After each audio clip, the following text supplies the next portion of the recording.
what I'm going to give you is really the model that a case study of what I was just talking about in the other room, uh, in a church plant I was involved in. You heard the story already.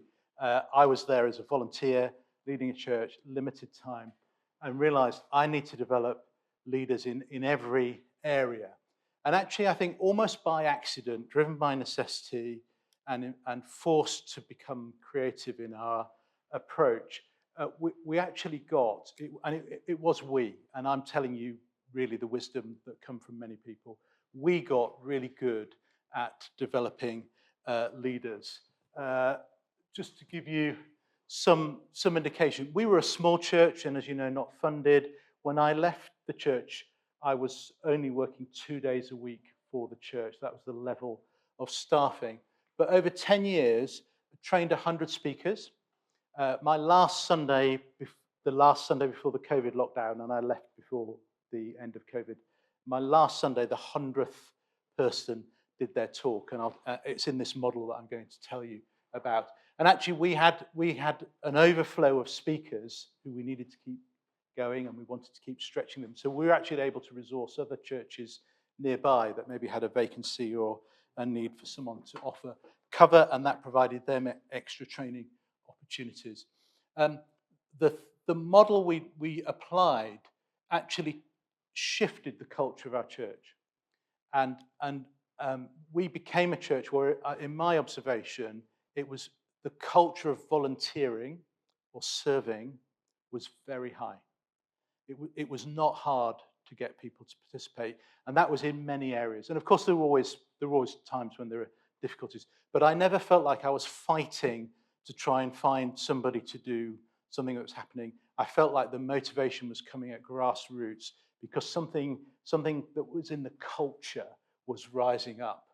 Um, we released 50 people into full-time Christian work, and I'm not saying that's better than becoming a teacher or doing another job. I'm simply offering it as an indicator of, again, something vocational happening. And actually, if someone had asked me, in fact, people did ask me advice, should I do this or this? And I would normally say, do the non-Christian one, because you probably make a bigger difference. And actually, it's probably going to be harder, which would be a good thing. Be more of a vocation, could be a calling for you. We sent out 18 ordinands, which again, for a small church, was a significant number. And so there was almost a pipeline effect happening, that in investing in something here, it sort of caught other things, and it released all sorts of activation, some of which was in ordinance. We sent out 3 church plants, and as you heard me say earlier, at least one of those was really driven by, I've got an overflow of leaders. I either use them or lose them. If I don't use them, they'll get bored and they'll sort of stall. And so we were looking for ways. When we started to grow, I remember saying to the church, we either need a bigger room or 2 rooms. And I vote for 2 rooms because 2 rooms gives us twice the opportunity to develop leaders, because we wanted to develop. We felt like God had given us some grace to do that. And actually, when I left, I asked the team, I can't do it, but you have to estimate how many people have come to faith. We will never know. But we'd done about 100 adult baptisms, about 100 reaffirmations, something like 90 confirmations, and then other people that gave testimonies, or we knew that that person did come to faith. They just didn't, for whatever reason, didn't do one of those. And so for me, there was also a strong missional thing that was caught up in this activation as well.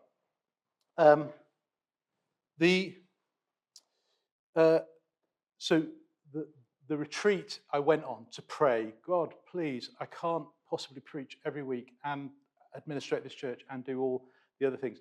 At this retreat, and a friend of mine came up to join me, and we prayed into this, and we brainstormed, and we had a bit of paper, and we wrote down ideas, and we just tried to figure out, what is there something we could do to train up preachers? And I kind of got captivated by the 2 Timothy 1:6, which says, you could translate it like this. Paul says to Timothy, ignite the gift that was within you. And that verse kind of struck me, and I thought, I get it. That's my ordained role here. It's not for me to do and them to support me. It's for me to ignite the gifts that is within them. That's what a priestly work here would look like. And I need to just throw in some disclaimers. You've got to work with your bishops, your archdeacons, whatever permission. So I did that with my bishop, and most of the time he knew what I was doing. And often what I was doing was what he'd agreed to, or I'd tell him later, this is happening. Are you okay with that?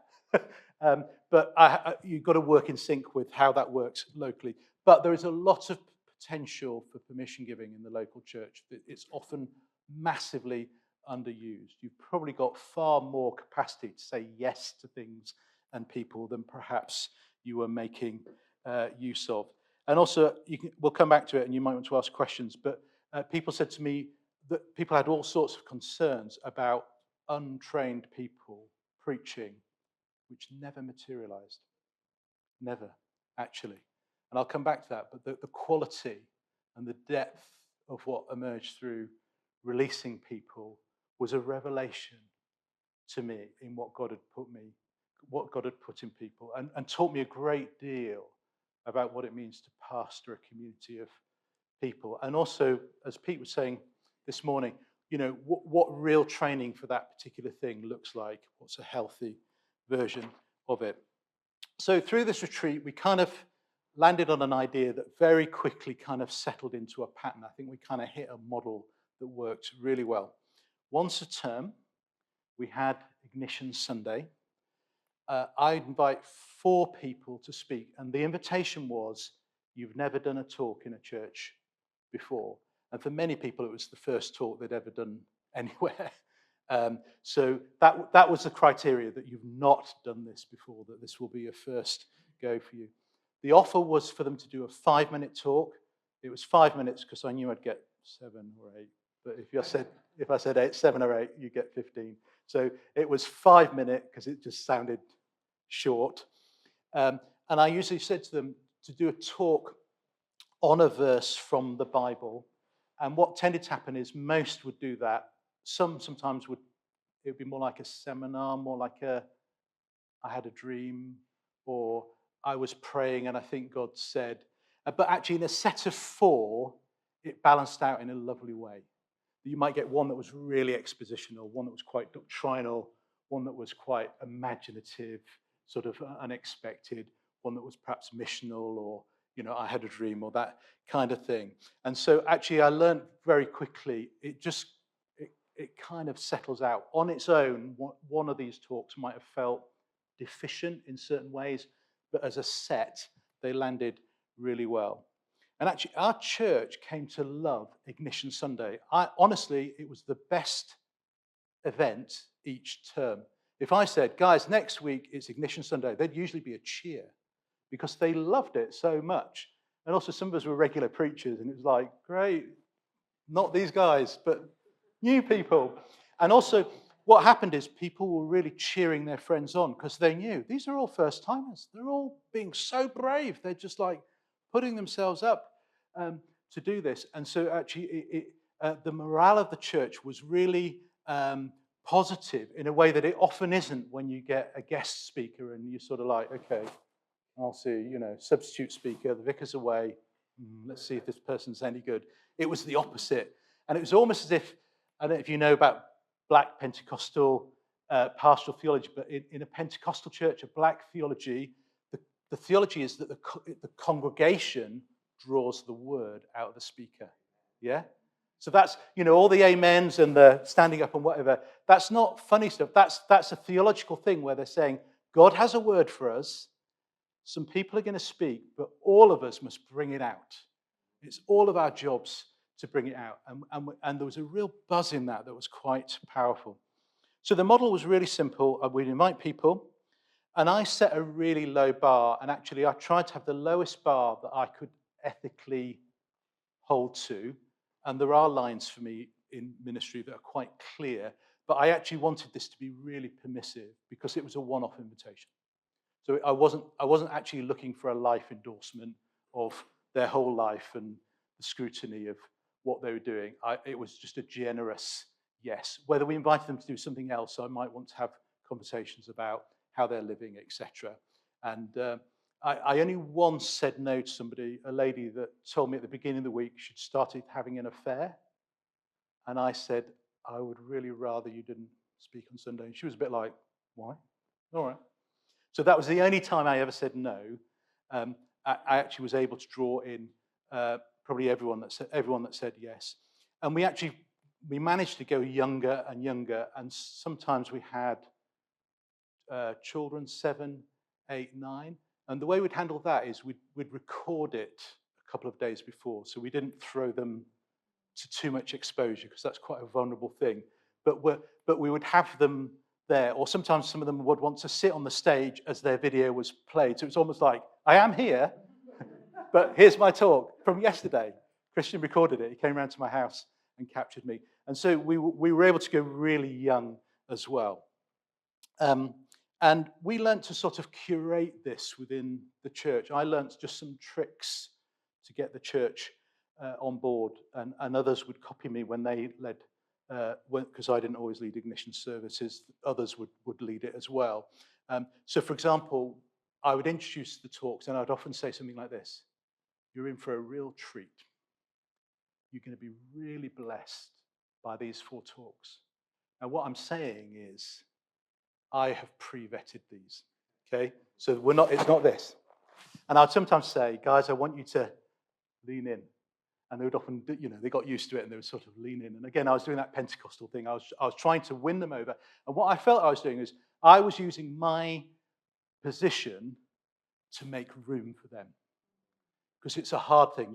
When you speak, people are like, I'm thinking deeply, but you look miserable. And it's really hard. That can be really hard for people. And I knew I need to do all the helps I can to scaffold this for you so that this is the best experience possible.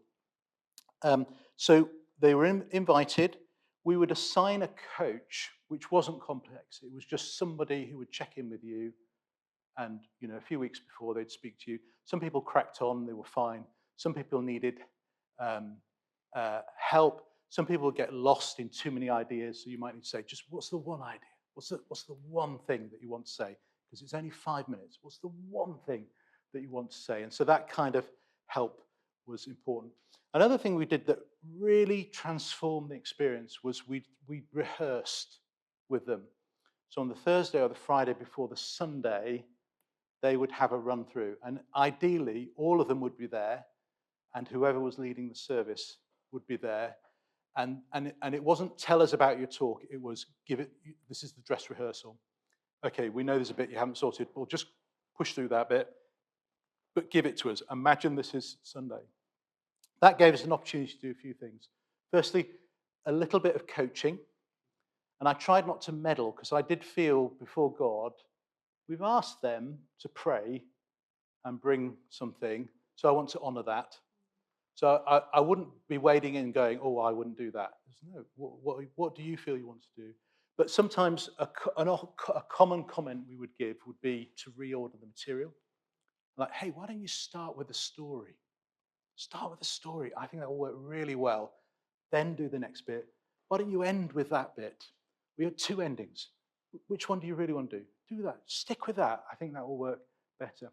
The other thing it allowed us to do is to help them know it was okay. And I realized most of them were worried about being heretics. And actually, no one ever was a heretic. I mean, one guy did the Trinity, and he was like, but it was okay. It was close enough. And I've been to cathedrals and things, and, that's not always spot on. So, present company accepted. So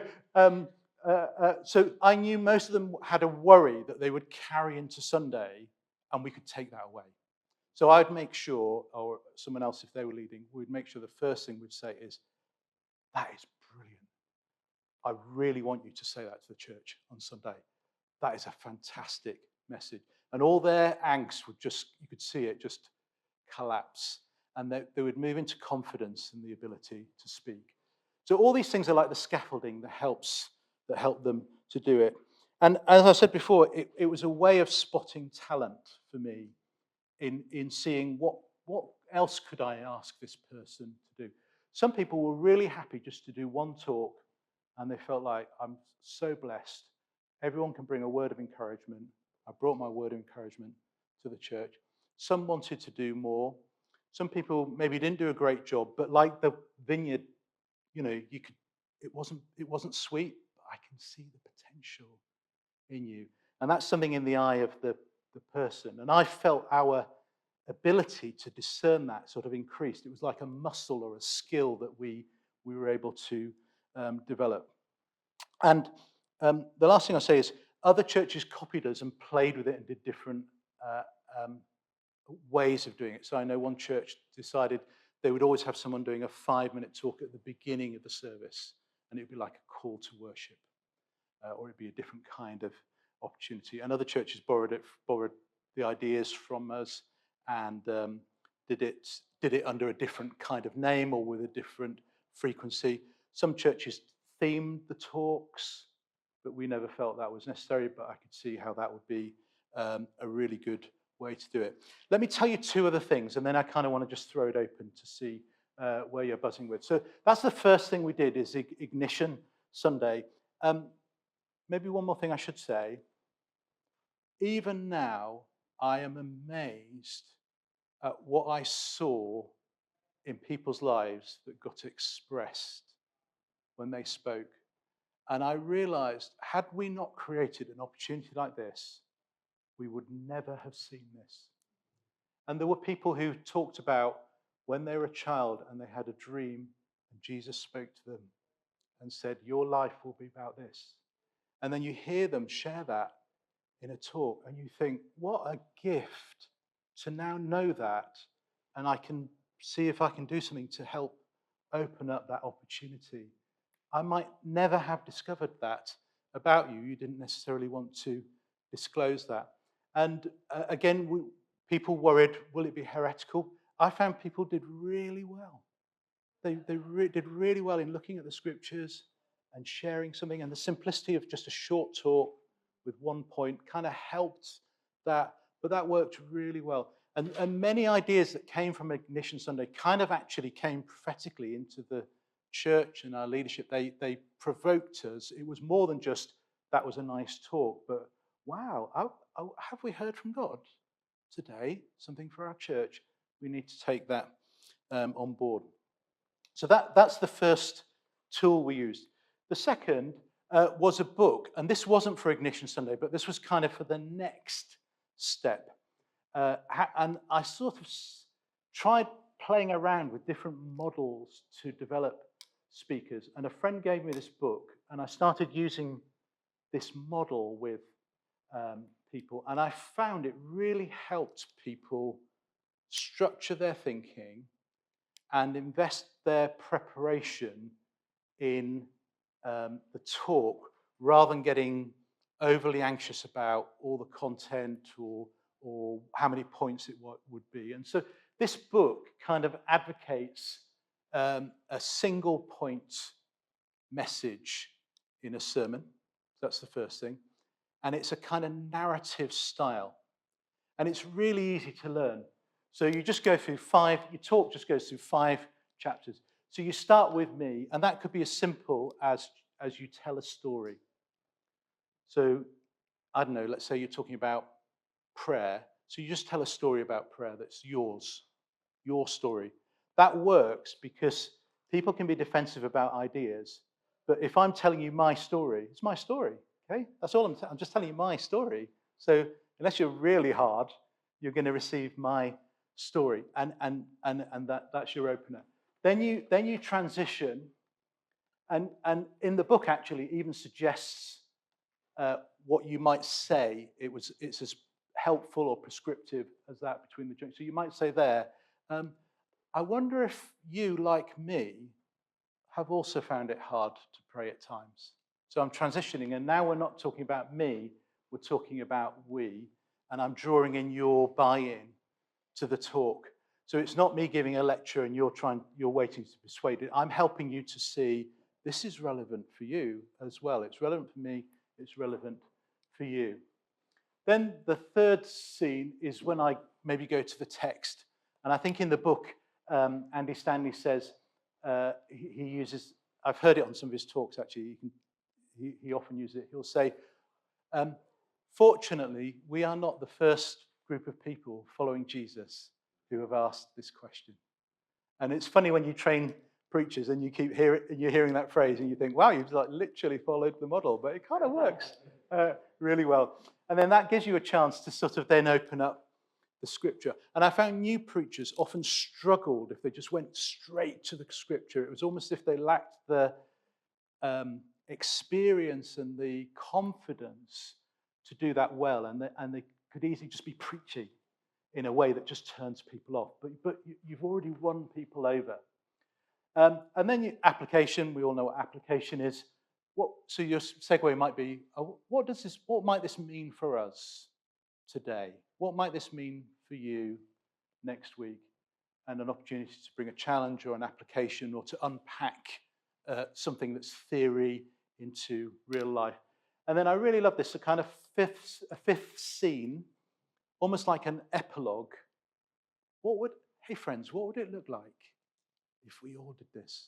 So if I'm talking about prayer, friends, what would it look like if we all, by God's grace, grew in our capacity to pray?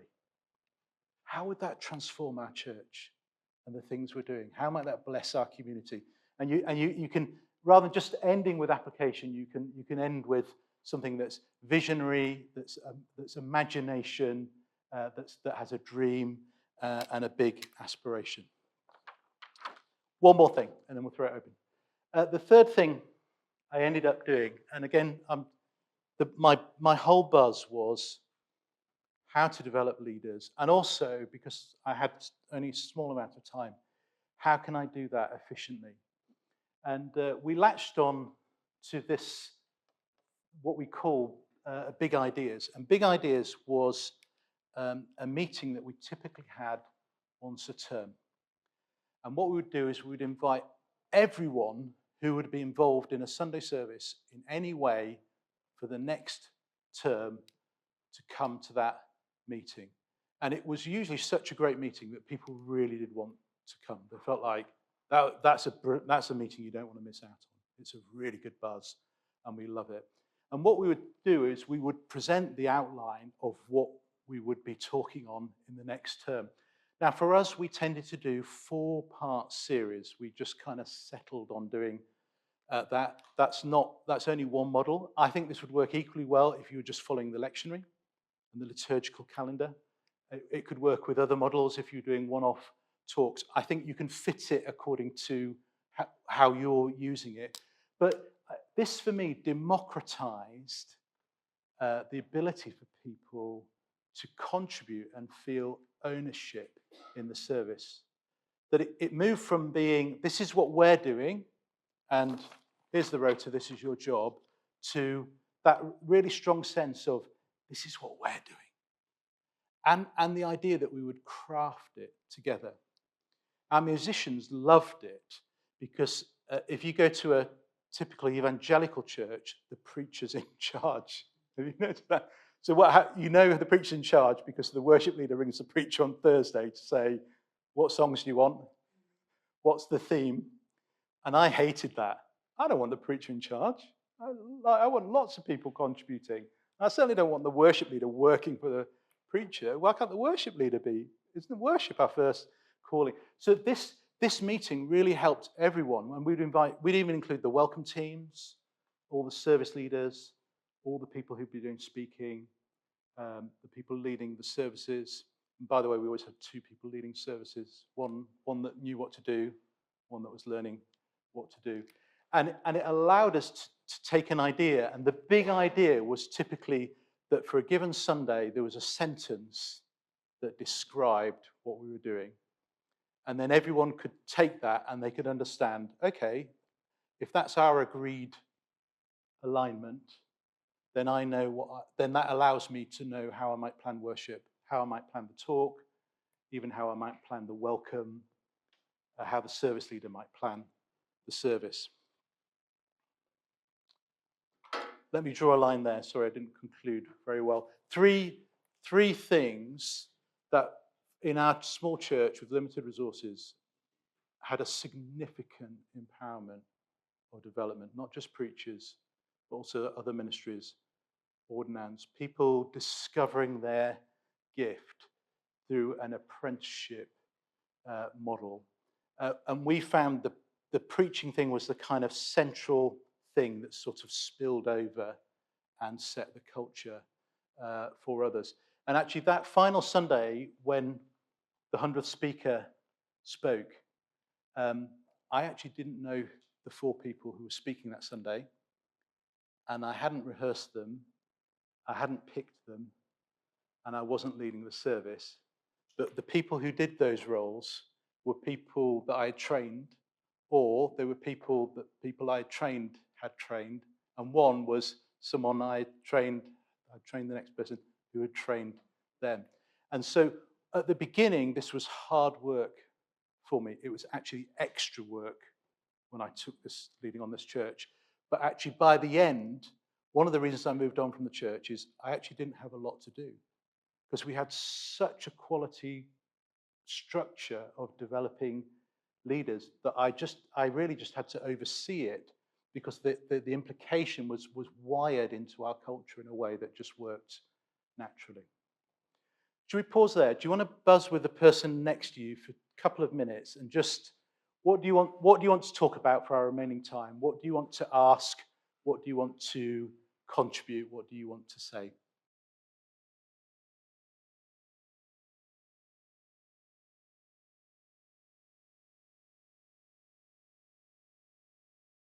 So ideally, everyone got some follow-up.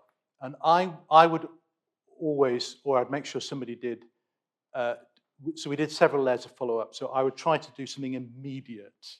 So you've just sat down, I want to catch your eye, and I'd be like, because I just immediately want to move you're vulnerable, you've just given of yourself, and you could be like, oh, it's the worst thing ever, they're all frowning, or I want you to know, I am proud of you, well done.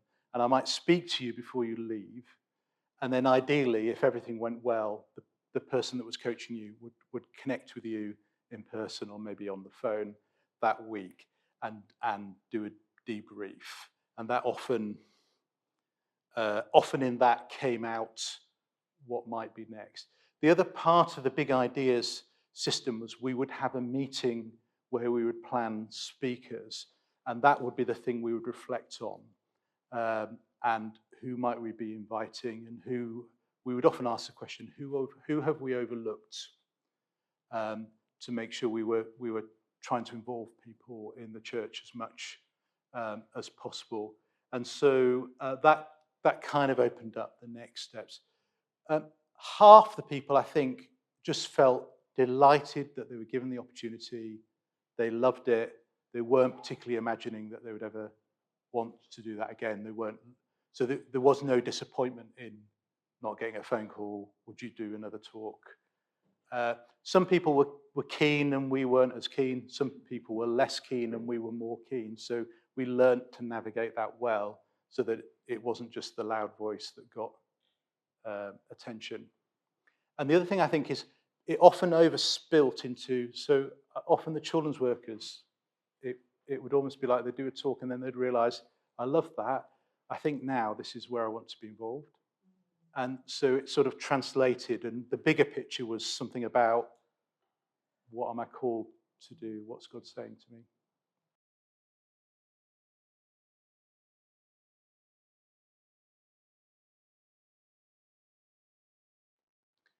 I don't recall there was ever a particular clash between the person's expectations and what the leadership team might do.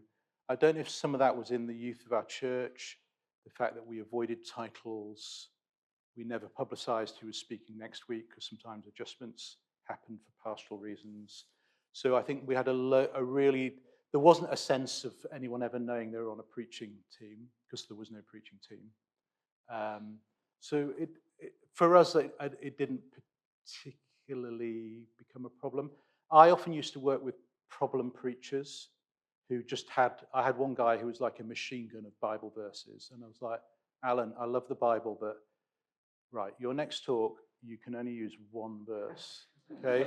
I don't want the machine gun, okay? Because people don't like it.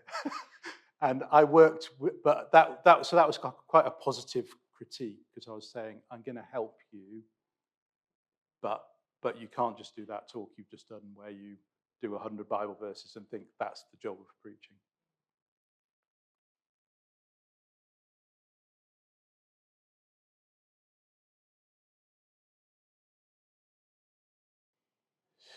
Yeah, and that's a hard question, because really I'm only confident to tell you what we did, and I don't feel I can necessarily say, well, in a rural setting you must do this. In a way, we did an experiment, and I think we found quickly something that worked for us. We were a particular church, very young, high throughput, a lot of people that were new in faith. Those things add a dynamic that in many ways helped us, particularly younger people had never done anything.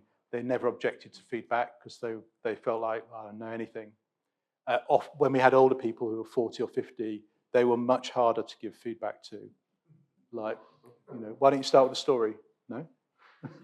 I'll end with a story. Okay, great, good luck. I'm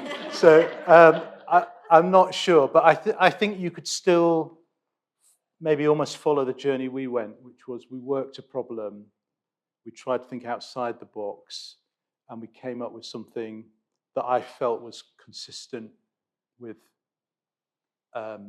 ministry principles. But I think for me, I felt surely this is priestly. That's why I'm here with a license from the bishop, to be entrusted to release the ministry in this place. So how that would look in a rural context, I don't necessarily know, but I think there is there would be something you could do.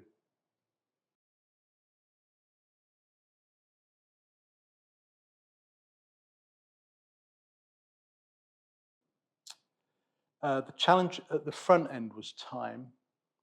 That the first few people, it took me more time to do the whole process with them than it would have done for me to do a talk, to prep 4 people, 4 meetings, a rehearsal, 4 lots of feedback. So I knew going in that was the cost, but I hoped, and I was correct, that it would have a delivery. So what was the other you said? Honestly, I can't think of any mistakes. I know that sounds a bit bogus.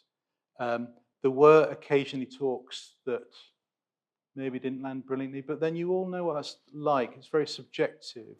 Sometimes you think, I've done a terrible thing, and then one person speaks to you, and it's really landed for them. So I would reserve my opinion on that. And I think the church was very gracious in not thinking it's about how slick you are. It's my job to hear what you've got to say, and that's what I'm going to respond to.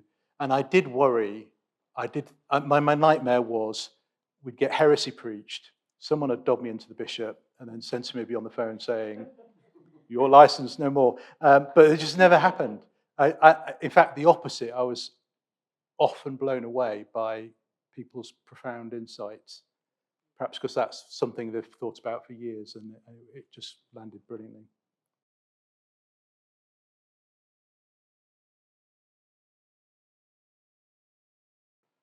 Yeah, it is a subversion of the model, and my observation is in giving away, what people gave me back was loyalty. So I very, very rarely had an issue of feeling like I was losing my authority, of the role I was supposed to have in the church, because in investing in people, they actually became incredibly loyal to supporting and not going against, which I felt was healthier than an authority top-down model. And some of that exists today. That there are people for whom this was 10, 15 years ago, and even now I feel like they're ever so gracious to me because I gave them an opportunity they were grateful for.